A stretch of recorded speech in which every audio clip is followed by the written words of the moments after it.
Bantha Biscuit here. Today we're going to be looking at Neville Nights, DICE's newest offering for Battlefield 1. And I thought I'd start out by going over some of my favorite spots that I found already in the map. Now this one, I'm climbing on top of the crushed up church steeple, whatever it is, on the outer wall here. You can go to the inner wall over there on the roof, as you can see, but people will spot you easier. This one, however, is a cheeky little spot that you can see all the way to points E and maybe even a little bit of B if you turn the other way. It's hard for people to see you here, and as you can see, I think someone's over there. What I like about this map is the attention to detail. It's Neville Nights, but it's more like Neville Twilight. You can see the atmosphere and the ambiance behind it, but one thing I noticed, you'll see little rats running through the trenches, true to the nature of actual World War I trench warfare. Look at these rats running around there. I think this map, this level, here's that sniper I was in earlier. This map, this level is the truest representation of actual trench warfare and combat during World War I. It's got the close quarters, night-style trench fighting.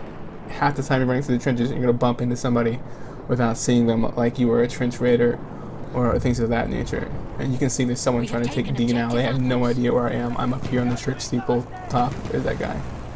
He had no clue where I was.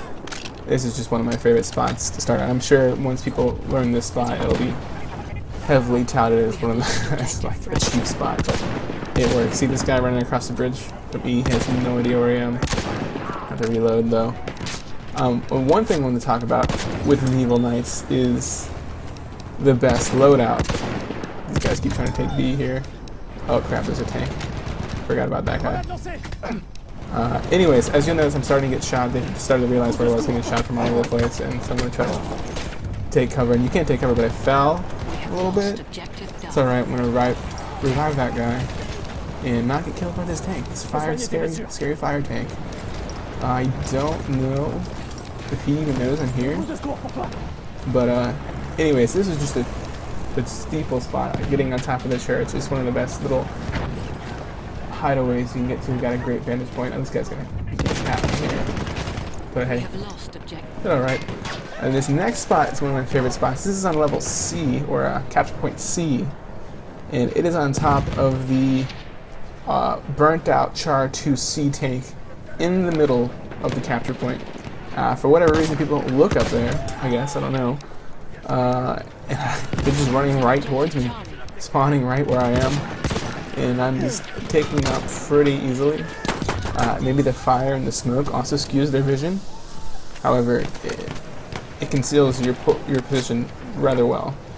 And what I was alluding to earlier is the best loadout I found. One of the best kits you can come up with in this map is the medic kit with a semi-auto longer range rifle. I like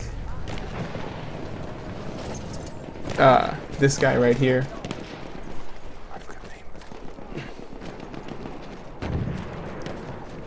Anyways, yes, this is how you're gonna get on top of this tank. It's come from behind. Don't jump in the fire. Don't catch on fire. It's not cool. And you just crouch and wait. You can take it from here pretty easily. You can defend it from here pretty easily. You see all the way towards F. You look to the right, you can see a little bit towards B. And turn all the way behind you, and you get a cover point on A. Now, this inclusion, the Trench Raider inclusion, in a heavily trenched centered map, is probably the best choice.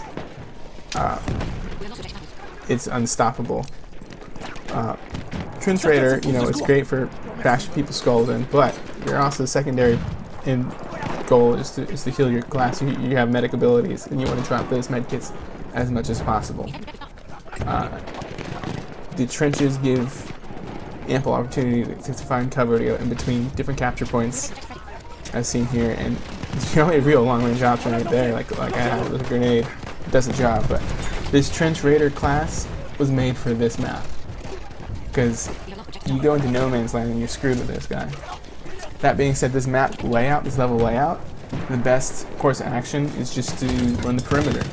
You never go into no man's land. You just run the outer rims of the map, go from A to F to E to D to B, and C hang on the outer edge of that. Never cross the middle. It's just that simple. Neville Nights, though, I think is one of DICE's best offerings for Battlefield 1 yet. It's just the level of detail, the attention, the way the smoke bounces off the light in the sky over there. The colors, the brown, the snow, the gray, the gloom. It's just something that hasn't been replicated yet, I think, in the rest of the game. I'm getting shot. I ran into C headlong. Oh man, they didn't get me there. Gotta heal myself real quick. Real quick. Oh man, I can't believe I got out of that one. Anyways, what I was saying is the colors in Neville Nights is superb. The lighting, the shadowing effect. For it being Twilight, it's just the right amount of darkness to conceal yourself well without giving an unfair advantage to people trying to spot you.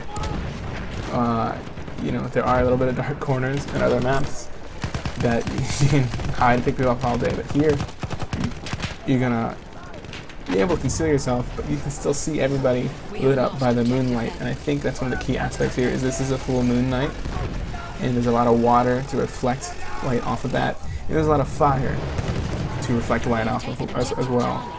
Every once in a while you'll see a flare, a giant flare that is rendered in the air and that illuminates mostly over D. The spotlights give good light.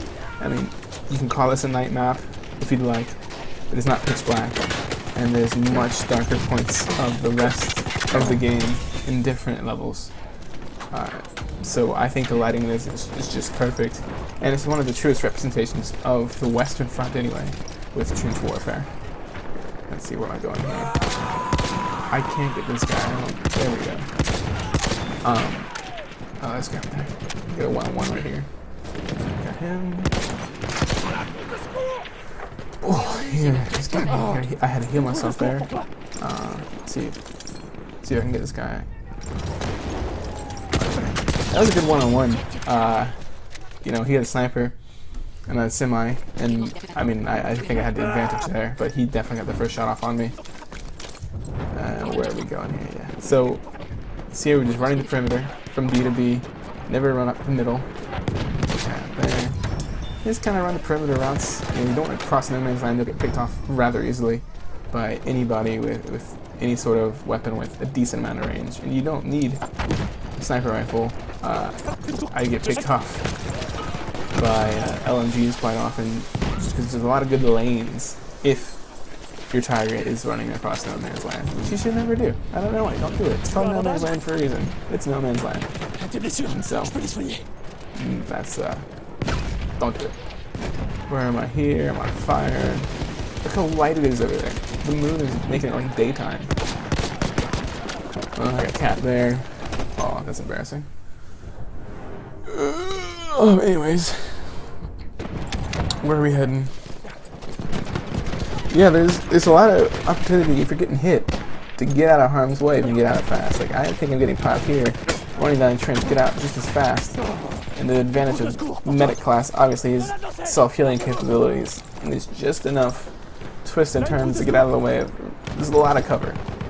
There is a lot of parts of this map, such as no man's land, as we previously mentioned, with no cover. But towards the either side of the lines, there is ample cover to do a lot of sneaking around, a lot of flanking that goes on, and that should be your primary objective when playing Conquest on this map, is to outflank your opponent. You can go all the way around the outer flanks on each side, and let's see, try to get some long shots, some decent shots here. Oh, here comes the guy. He has no idea where I am there. Anyways, the RCS 1917 with the optic. You don't need the optic, but this is the gun I choose when when playing this map. It's just because it has great damage capacity. It's got great range. It's pretty accurate, and if you get caught up close, you can fire off 2 quick rounds that'll pick your enemy out pretty easily. It's a 2-shot kill in close range, and you got 6 shots if you reload it right to do it so with. Oh, there's a Villa Perosa. Anyways, guys, this is just my take on Neville Nights. My favorite map on Battlefield 1. And until next time, this is Bantha Biscuit.